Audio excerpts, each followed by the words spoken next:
The strategic planning, budgeting and forecasting was really important to us because as an organisation we had a really strong strategy.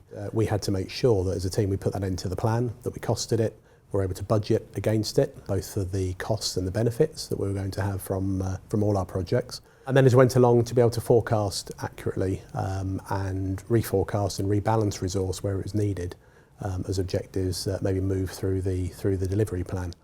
The project that we did looked at really saying what are the core outcomes that we look to deliver, and after a lot of discussion, a lot of consultation, we arrived on 10, and those 10 actually cover off all of the social, economic and environmental capitals that there are.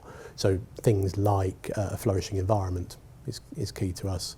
Having safe, very healthy people working for us is important. Making a positive impact on our communities alongside the things you'd expect like safe drinking water, fair bills, fair returns and so on. The project sort of set out what those were, and then as a finance team we then had to say, well, in terms of planning and budgeting for all that, what's all that going to cost? This is probably one of the bigger challenges for us because we're dealing with new things, imperfect information, and it was very important to us to actually forge through those problems, make estimations where we needed to, and then use forecasting and reforecasting to pick up where we were finding things that weren't quite going in accordance to plan. And in some cases we've increased activity in some areas and cut back in others. So again we're trying to balance the three capitals.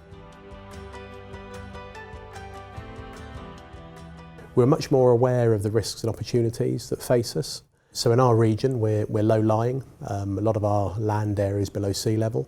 We're a fast growing region as well.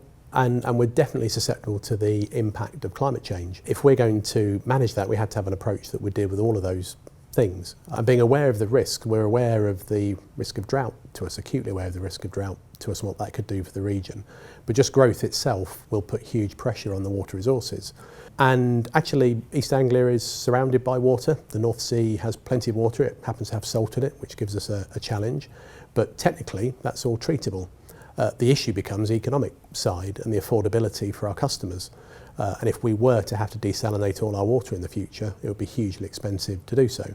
So for us as a business, keeping affordable water, which means we're reliant on the environment working in a good way to give us good quality water at the front end, and us putting good quality water back in once we've recycled it, that's essential to us. But being aware of those risks gives us a real platform to manage them and also seek out opportunities. When it came to producing the integrated annual report, all of the data we needed for that had been captured in the plan, was captured in the budgets, and we'd been monitoring and forecasting it all year.